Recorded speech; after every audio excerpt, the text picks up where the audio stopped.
Good evening, ladies and gentlemen. Welcome to the TCSF 19 results. I appreciate all of you being here. I know the weather's not been so kind, but I really appreciate you being here. We will kick off the proceeding with Rajesh's initial comments, and then followed by the Q&A with the management. Rajesh, can I call you?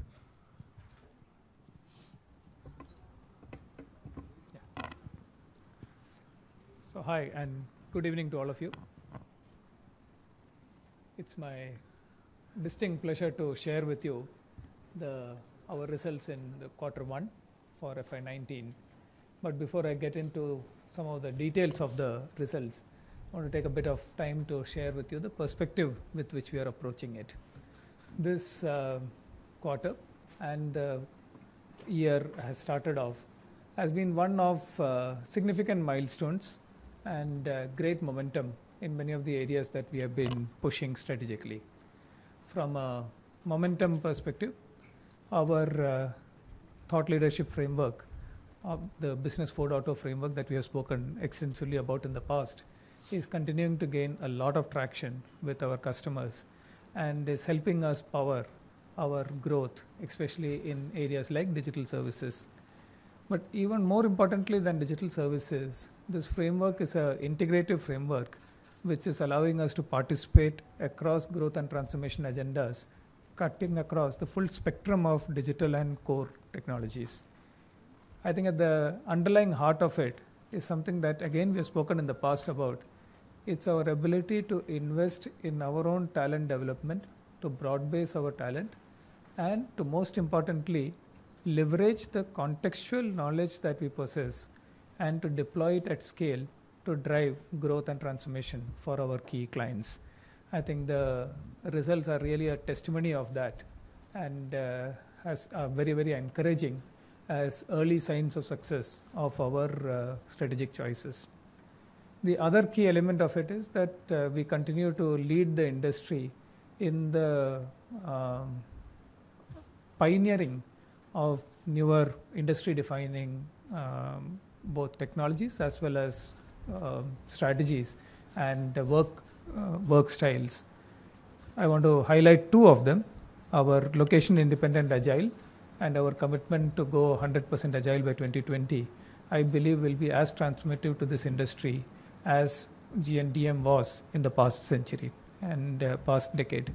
And this location-independent agile, we are by far the leading pioneers of it and the leading deployers of it, and very strong traction coming through on agile. The other element, which is relatively gaining traction now and relatively smaller but very, very encouraging signs, is our focus on what we call the machine-first delivery model, which leverages automation in a very operational and actual value-adding perspective. And again, that's an area that is gaining a lot of traction. We'll be sharing some more perspectives of it when we speak about Ignio, but great success that we are experiencing there. Finally, as I said, it's all about milestones also. This is the year that we are celebrating our 50th year of founding, and I want to thank all of you to be part of this celebration. It's also years that we are catching other milestones. In North America, we are now broken out into the top 60 brands in North America, rubbing shoulders across some very, very famous household names. So the continuing acknowledgement of the market to our brand and the brand value is something that is of great, gives us a lot of encouragement and drives us enthusiasm. So with that, let me get to the details of the quarter. As I said, it's been a great quarter to kick off the year with. We have been talking about increasing growth momentum for some time, and this is yet another quarter where we have been able to actually deliver on that. Our rupee revenue crossed 34,000 crores and growing at a constant currency terms 4.1% Q on Q, and on dollar terms 10% year on year. The growth has been driven from a service line perspective from digital, which now accounts for 25% of revenue, and is growing at more than 40% year on year. If you look at the growth, one aspect of it is at 4.1% Q on Q. It is our fastest growth in the last 15 quarters. So again, underlying the increasing momentum that we are seeing. The other element of it is that from a segmental perspective, it is very, very broad-based. We had shared with you last quarter that we are seeing some early signs of demand uptick coming from BFSI and especially the North American sector. And I'm glad to report that those early signs have been capitalized by us, and BFSI has grown at 3.7% on constant currency terms. I want to emphasize that this 3.7% does not include the BFSI revenue that is coming from our large platform wins. Including the large platform wins, BFSI is growing at more than 5% on a year-on-year, on a Q-on-Q basis. Similarly, North America is experiencing strong growth, again coming in at about 3.5%. And that sets us up nicely as we go into the quarter. From a profitability perspective, it has been again an encouraging year. We have successfully defended 25%, even though we have gone through with all promotions, salary hikes, and all the regular elements of it during this quarter. Even post all of that, we have been able to maintain profitability at the operating profit level at 25%. From a net profit perspective, again a big milestone year for us. We have crossed 7,000 crores in reported net profit and powered through that barrier at 7,300 crores.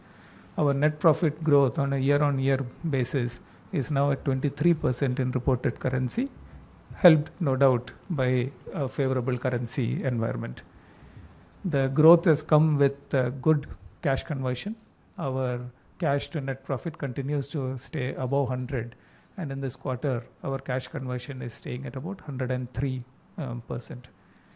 After having distributed more than 6,500 crores as dividends in this quarter, we are glad to report that we still have cash and cash balances in at about more than 47,000 crores, which sets us up nicely for the buyback that we have announced. Other key areas from a people perspective, our focus on organic talent development and our focus on investing in our people as the key element of our growth shows through in the most heartening way in our retention numbers. Our already industry-leading retention has actually ticked even better, with attrition coming down 10 basis points lower at 10.9%. Customer profile, customer metrics also continues to be strong. We have added 2 new customers in the 100 million plus range, and our bottom of the pyramid from a customer acquisition continues to be very healthy, setting us up nicely for sustained growth. Other elements, UK, we are seeing 18% growth, driven by some very large deals that we had spoken about in the past, both on the insurance space as well as in retail and CPG. Similarly, Europe continues to deliver significant growth, continuing its momentum as a growth driver for the company. From a vertical industry space, while BFS and retail have taken the headline numbers, our smaller verticals like energy and resources continue to significantly outperform with growth about 30% year on year. So overall, I would say that it's a very encouraging quarter for us. It validates our early calls, both from a strategy perspective as well as our assessment of the demand environment and our ability to remain relevant to our customers across a wide theater of operations. So we are very enthused by what we see, and we think that it sets us up nicely to continue our growth momentum into the rest of the year. With that, thank you all, and we'll open it up for questions. Thank you, Rajesh. So we'll start the first question with Kritika.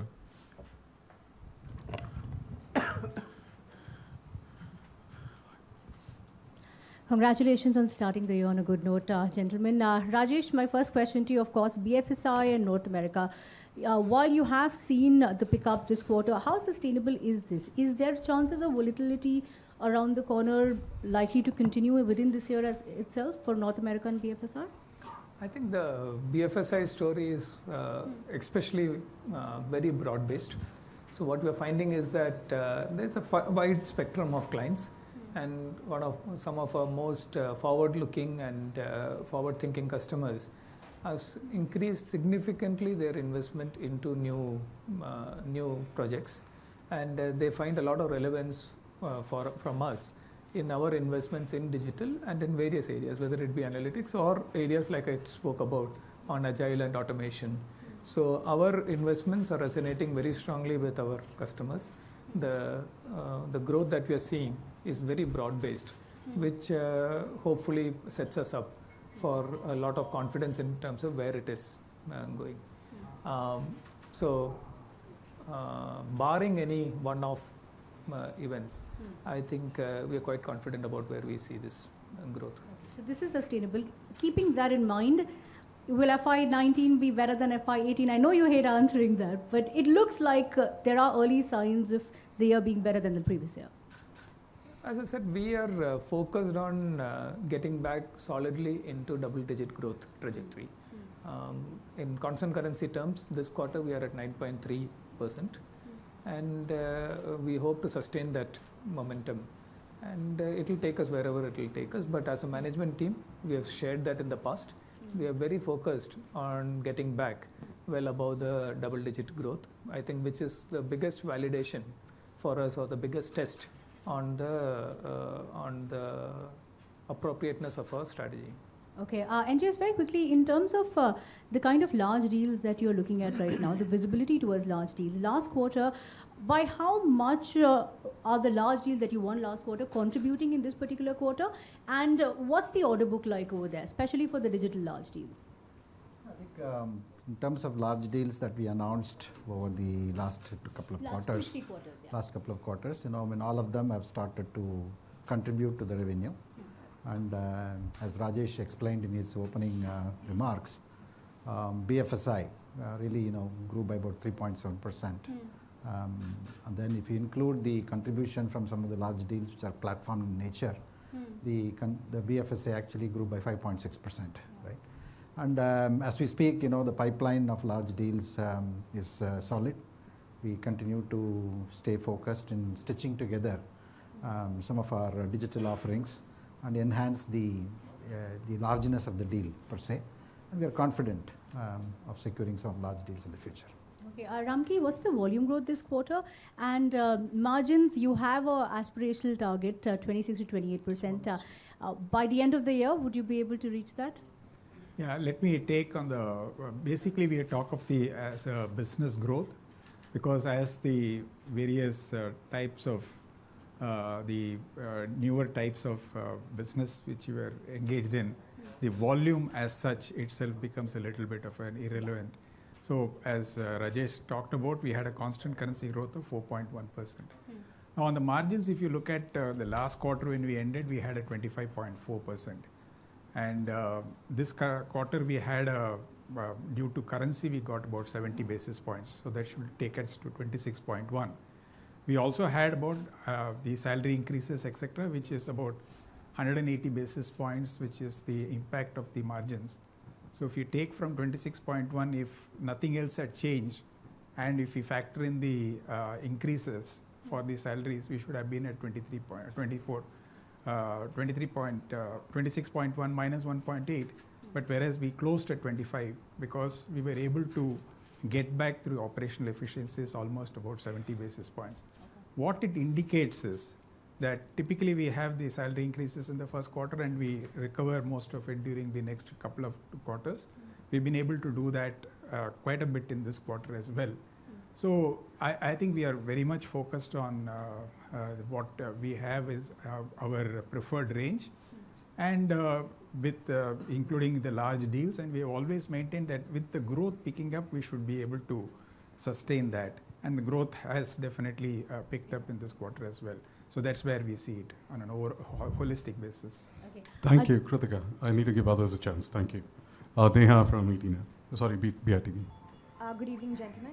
Firstly, your commentary on your digital business. It currently contributes 25% to your revenue. Firstly, investments into digital, because you've identified it as a focus for the company going forward as a growth driver. Secondly, would like to get back to BFSI. You did ask us to wait for a couple of quarters to actually confidently call out your guidance for the complete year. So a commentary on that. Let me take the BFSI one and then let NGS address the digital. On BFSI, as I said, we are quite enthused by the demand that we see, and we had called it early in terms of the green shoots that we spoke about, and they are developing nicely. Where we see the medium-term outlook continues to be positive, and we'll have to wait and see how that develops. As you know, we don't give guidance in terms of longer-term visibility. But the growth momentum that we see is definitely sustainable into the medium term. Jesse, you want? Yeah. On the digital front, the growth has been very, very holistic. A lot of our digital offerings are gaining traction, and we have won deals of significance in each one of those offerings, whether it is TCS Interactive, whether it is cloud or IoT, or any of those are blockchain. In each one of these segments, we have been able to win significant deals in this quarter. And this is a business that, it's nicely set up. And, the growth of 25% of contribution from digital, and quarter-on-quarter growth of upwards of 40%, means that, look, we are very, very encouraged by what we have created as a, let's say, industry-leading and differentiating offerings for each one of these segments. It's also important to note that, look, some of these offerings are targeted beyond the CIOs, right? So the multi-stakeholder play with which, we are going to market with, that seems to be also, encouraging. So since the digital revenue has constantly increased quarter on quarter, do you have any specific targets as to where you would want it to be by the end of FY19, considering it's a growth driver for the company? No, at some stage it will be 100%. The way but I no see targets. It, right? So also at the AGM, acquisitions was something that you said you are quite openly looking at. Any idea in terms of which categories acquisitions that you are basically scouting for? Any opportunities that you're currently looking at? Yeah. See, we're always open for acquisitions. We're always looking at opportunities in products or area, as well as, in areas where we don't have the competencies or offerings. And we are open for it, and we can keep evaluating it. Yeah. Thank you. Thank you, Neha. It's Sajid from Bloomberg. Hi, Sajid here from Bloomberg Quint. Rajesh, my first question is on the BFSI space. You said you spoke about it last quarter about how North America is going to come back. There's some green shoots. Can you give us some light on the kind of orders or contracts you're getting from BFSI space from North America, and how big are they, and what is the kind of work we are doing? I mean, is it going in the digital way, or it is traditional work which now getting opened up for many of the big financial companies there? Second, on the retail part of it, as retail is converging as well, it's also moving towards digital. Do you see strong tailwind for retail going forward from there? See, the BFSI demand is coming across the board. So whether it be customer front-end facing applications, trying to reimagine the customer experience, a lot of activity happening on that. Combined with areas like wealth management, which is a big focus for customers. Wealth management is a classic one, which requires integration of all their offerings at the back end, but a very strong front-end customer experience part of it. Similarly, they're seeing the regulatory element of it continues to attract a lot of attention, and the use of automation to both drive efficiency as well as to lead to easier regulatory compliance is another big thrust area. We are seeing banks expand regionally. We're seeing Canadian banks come into North America and other banks trying to expand regionally. We see banks expand horizontally one of our Nordic banks has very successfully spun off a peer-to-peer payment platform which we built, and we are now helping them take it to other customers. So banking is coming back in a very, very diverse set of opportunities, which we think will continue as this industry kind of resets itself to the new norm.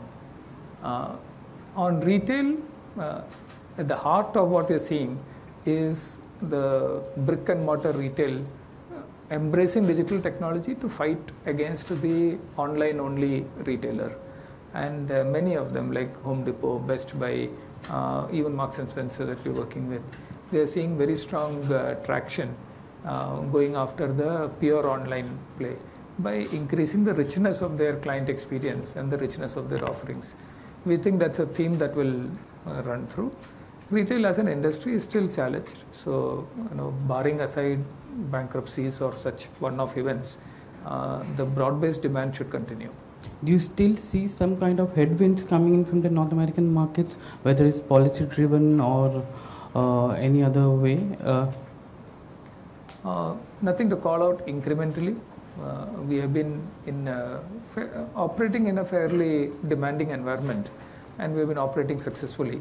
I think our overall value proposition, both to our employees as well as to the market, is finding strong resonance, and that will continue to be. We are fully, compliant with the emerging policy environment, and we're quite confident that our strategies and our approach is in line with where the market is going. Ramki, Sajid, last question. One more after that with NG as well. Ramki, I want to check with you on the EBITDA margins. This quarter, internal efficiencies of 70 bps helped you ensure that you touch the 25% mark. What is the key challenges which you see as you embark towards the guided 26 to 28% mark, which is there?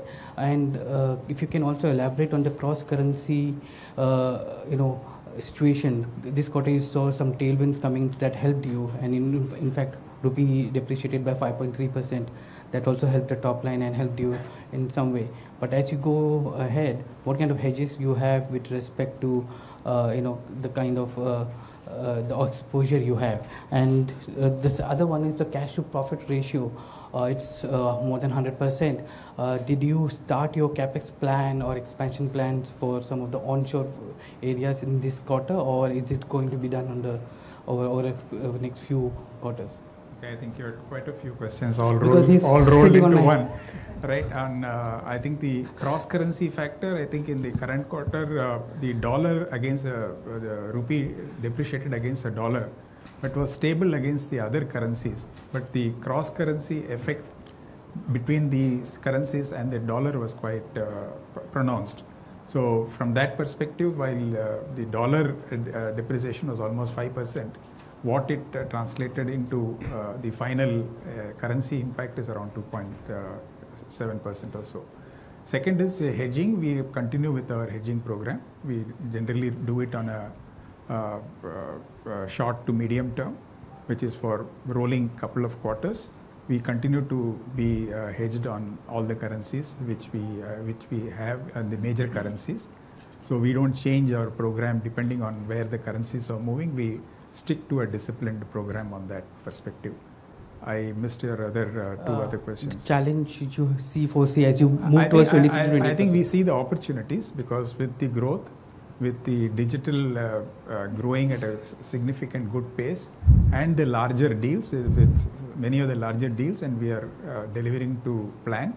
So I think we only see the opportunities. We don't see anything significant to call out. Okay. NG, Sajid, I would give others a chance. I think you can ask the question to NGS. Especially on the continental Europe, how's that looking? And BFSI was a strong area in continental Europe for you. Can you just elaborate on that and the new deals which are coming in? When do they start kicking in revenues for you? Did any of them start doing in this quarter, or will it be in the subsequent quarters? Continental Europe as well as UK, both of them have grown significantly. I think both the 8 and 7%. So the overall business momentum there. The opportunities that we see in both Europe and UK across verticals have been terrific. Specifically with respect to BFSI, I think there are significant changes with respect to, let's say, whether the Payment Systems Directive 2 or IP banks willing to wanting to adopt this ISO 20022 kind of standards. So the whole payments area, there are a lot of work that's happening there.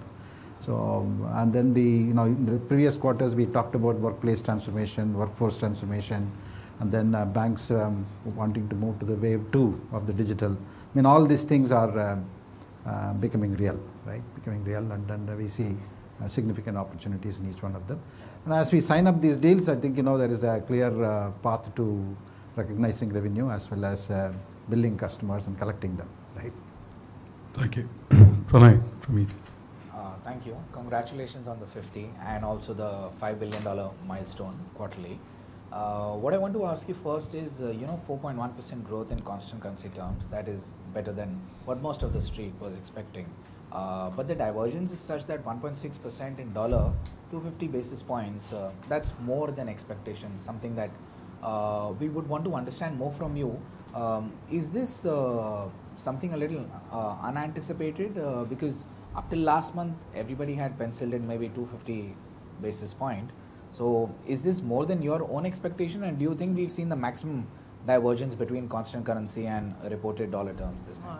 It's not a strategic call at all. So as you would see in this quarter, both Europe as well as UK clocked in at 18% growth. Okay, obviously when that gets translated into dollar on the way the currency is, it translates to whatever that dollar cross currency leverage is. As far as we are concerned, we are driving constant currency growth in every geography, and that is the strategy. What the print number is in whichever currency of choice doesn't really, that it's not something that we can call out, nor something that we plan for. The only reason why I was asking is there isn't any doubt, given your start to the year, on double-digit constant currency growth. But in dollar terms, we just want to understand whether we've seen the maximum divergence based on your internal experts. Do you think? No, internal expert will answer. So I think on currency, the pundits have always got it wrong. So it's I won't want to venture because it's very difficult to predict how currencies would move one against the other. Mm-hmm. Right? So as we said, we would look at on a constant currency basis. Is there the movement, and is it in the right direction? Is it in the right momentum, right? And that is what we should be focused on. Now, what happens from these currencies is a factor of certain external factors, and we don't drive that specifically. Okay. Also, the margin performance is commendable. So just want to understand, since we are going to see better contribution from some of the large won deals earlier, the ramp up of which is most likely expected to show through the numbers in maybe second half of this year perhaps. Therefore, should this margin of 25% actually be the lowest for the year as of now? If we are going to see better contribution, better mix of deals and greater momentum in so many areas, then the margin should only get better from here? See, I think we should look at it from the perspective of, I talked about, for instance, typically we have the impact of the salary increases, and then we recover it over a period of time. We have been able to claw back quite a bit of it through the operational efficiencies. So to that extent, we have a little lesser challenge as we go through the year for recovery of that. The growth is definitely a factor as we target to get into the double-digit growth on the constant currency basis, and that growth itself will give that momentum. We have successfully started implementing many of the large programs. And so I think we only stay focused on our preferred range. We don't want to hazard and we don't provide specific guidance on whether it would be better than this, etc. But we are definitely confident, and we should be staying focused on it and do whatever it needs to get to that and on a sustainable basis. So lastly, when you say that the deal pipeline is robust, and just wanted to check with you, with the kind of win rate or run rate that you're seeing as of now, what should one expect in terms of how better things are going to get for their conversion, or the business basically to come in from the deals that you've been working so hard on? We hope for good conversion. So, but as I said, it's we can't call out. The closure has been good. The deal pipeline continues to be strong, and overall the environment is quite positive, and we are executing on it. So I think we'll leave it at that, not stretch ourselves beyond that. Okay. Thanks. Just Thanks, last thing. Has the commentary on BFSI materially improved, or you're still taking it step by step and maybe a little watchful, although slightly more positive than last quarter? Yeah, so it is materially improved to that extent. Last time we were talking of green shoots, now we are talking about visibility into the medium term. Definitely it's a material improvement from where we were last quarter. Thank you. Thanks, Pranay. It's Varun Singh from Maine. Hi, Rajesh. 3 questions. Firstly, on BFSI, if you can just help us understand, is it the insurance space? Is it the large banks? Is it the large banks in the US which are spending perhaps more? Is it the capital markets? Some clarity over there when you are saying things have turned for the better. That's the first one. I'll ask my other 2 questions once you've said. So the big shift in terms of the momentum is coming from the banks. Not because we had spoken about insurance in the past, and capital markets is going on, but the swing, as it were, is coming from the banking space. I don't want to call out between geographies, but definitely in BFSI, it is the swing is coming from banking. The large banks, sir, perhaps? Large, mid, but we are mostly weighed on the larger of the spectrum. So it's coming from across the board. Fair enough. Thank you, sir. So the second question on your digital growth, 44% growth, which is phenomenal. But over the last 2 years, 2.5 years, ever since you've called out your digital numbers, the growth has been pretty volatile, and it's understandable, early stages. But now almost a quarter of your business is growing at 44%, 25% digital business. If I have to ask you, say, going forward in the next 18 months, 24 months, do you expect there is enough and more demand in this digital to at least continue growing at whatever, double digits, so that it can offset the loss in the traditional business, thereby helping the company grow overall in the double-digit space? I think that construct of thinking of it as digital offsetting loss in another business is not the way the industry is structured. The industry is going through a significant shift. So new investments are happening in newer technology stacks, and we are seeing significant investment in enterprises which are integrating digital into their core stack, right? So that is where the momentum is. What is more important is, are we participating in that momentum, and that's where this thing is. So thinking of it as 2 distinct things does not make sense. You have to think of it as a consolidated set, saying this is where the enterprise technology stack is. Within the enterprise technology stack, where is the growth coming from? What is the what are the characteristics of that growth, and are we well positioned for it? And the answer to that is that we are very strongly positioned, because it's not just front-end digital that is driving growth. It is about digital integrating very closely with the core. And going back to NGS's point, at some point in time, these distinctions will start blurring, because they will no longer be distinct sets. They will be much more integrated sets. So we will see 100% digital somewhere in the medium term. Thank you. Just one last question, sir. For this year, at least for last year, cross-currency was more like a tailwind. For this year, can we expect it, or what's your commentary? Would it be a headwind or a tailwind? And I'm asking this question because when you are saying the management remains confident of a double-digit growth, is it the dollar? Is it the constant currency? Well, last quarter also had specifically, I think you had yourself asked the question, and I had said that we are confident about getting in. We are focused on trying to get to double-digit constant currency growth, and that we expect to break into that sometime in the middle of the year. So this quarter we are coming at 9.3, and if the momentum continues, we should see that come through next quarter. So we as a management team are focused on constant currency. The reported dollar was 11.7 last quarter. It is 10% this year. We practically have zero control over it.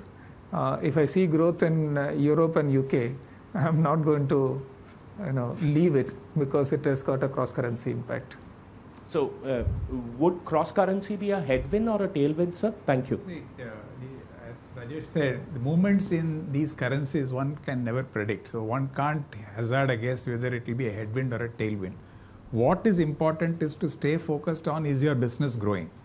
And that is measured by your constant currency growth. If I had done business of $100 with somebody, has that 100 gone to 102, 103, 105 is what is important, right? Or in any other currency. So how it gets translated is something which we manage the currency risk through our hedging programs, etc., for our translation.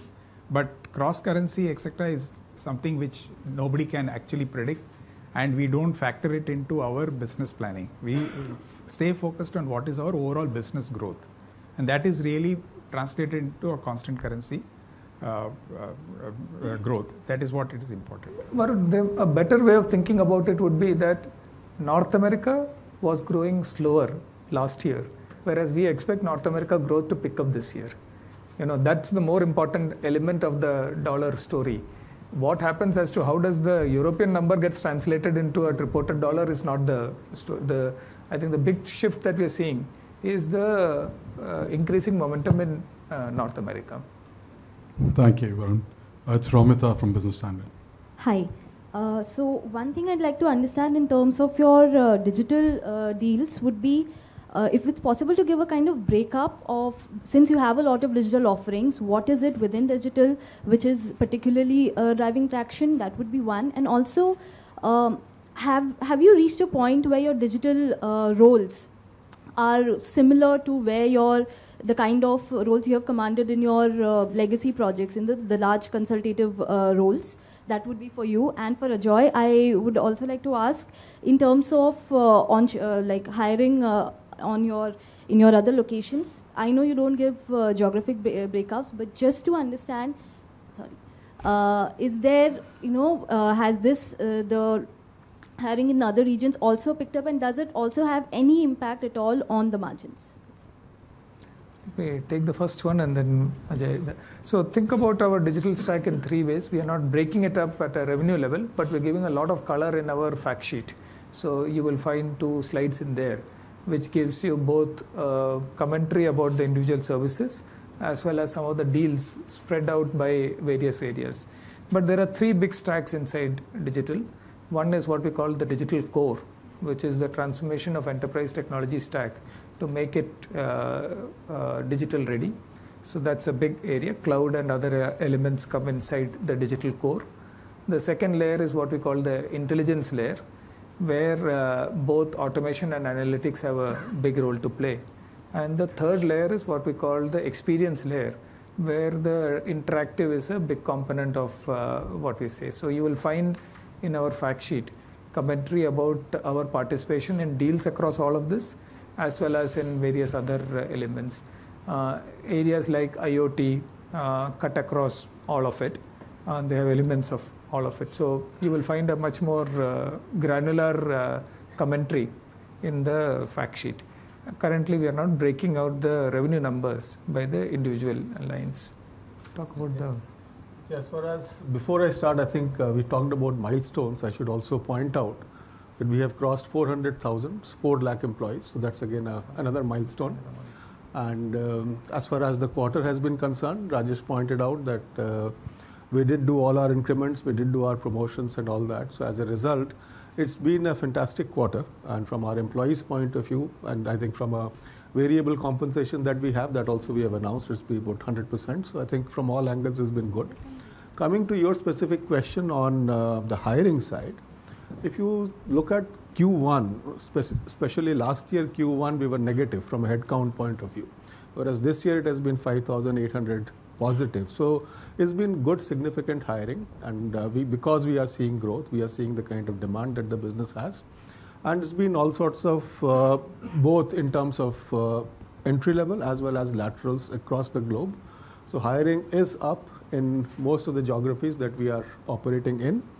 And the other part is some of these large deals, they also come up with insourcing element where we take in employees from other organizations into TCS. They become TCS employees, right? And that is a significant effort because that's again an integration piece that comes in, onboarding the employees and then getting them integrated into the existing culture of TCS. So that's what has been the focus, and that's what has been happening. So in a nutshell, yes, hiring we have been doing across the globe.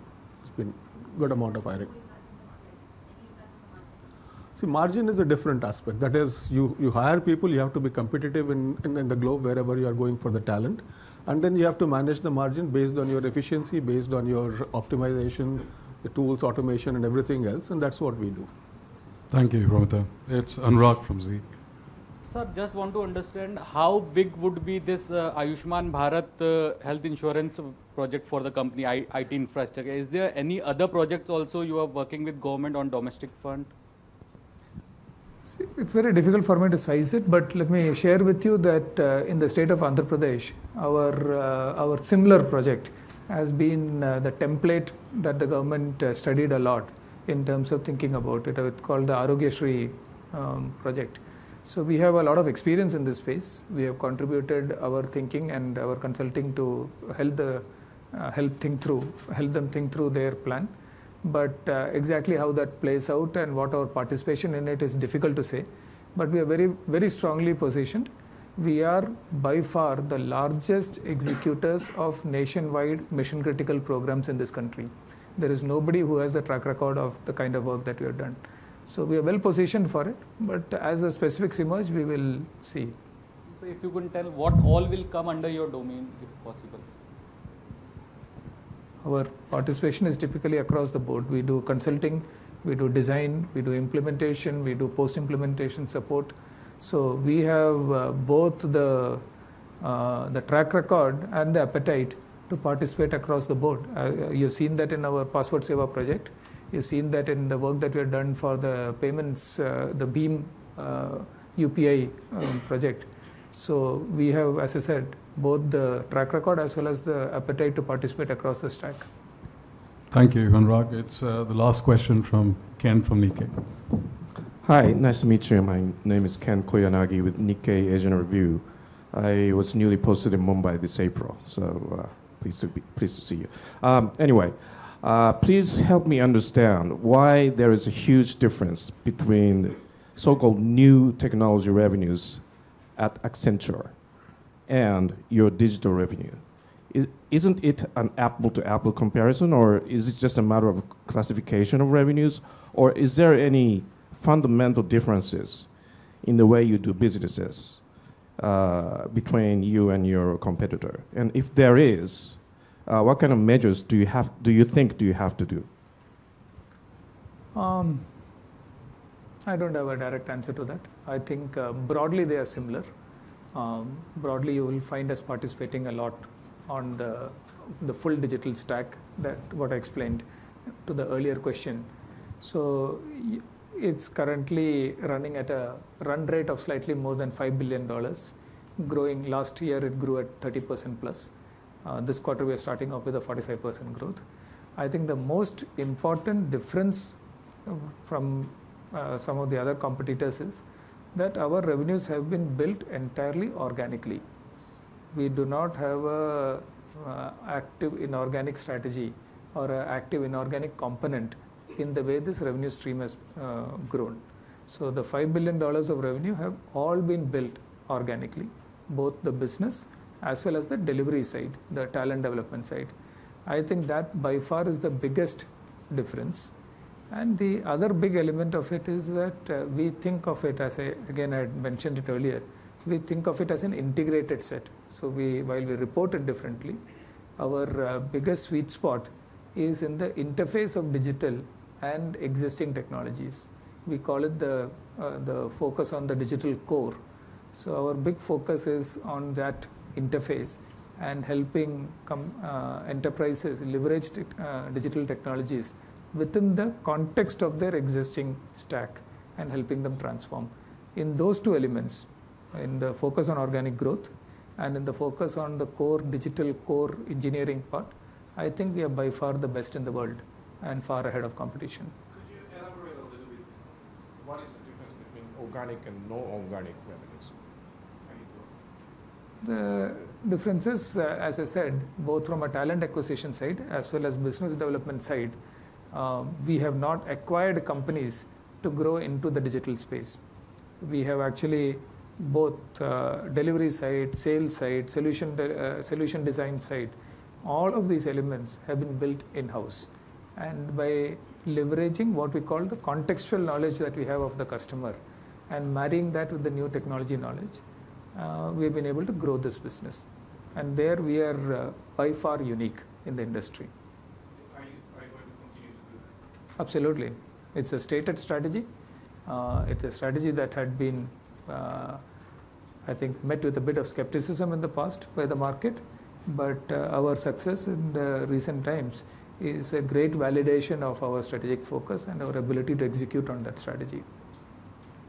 Thank you, Ken. And thank you, everyone, for joining us. You can join us for a cup of tea at the foyer, and can I ask the television crews to come up front. Thank you.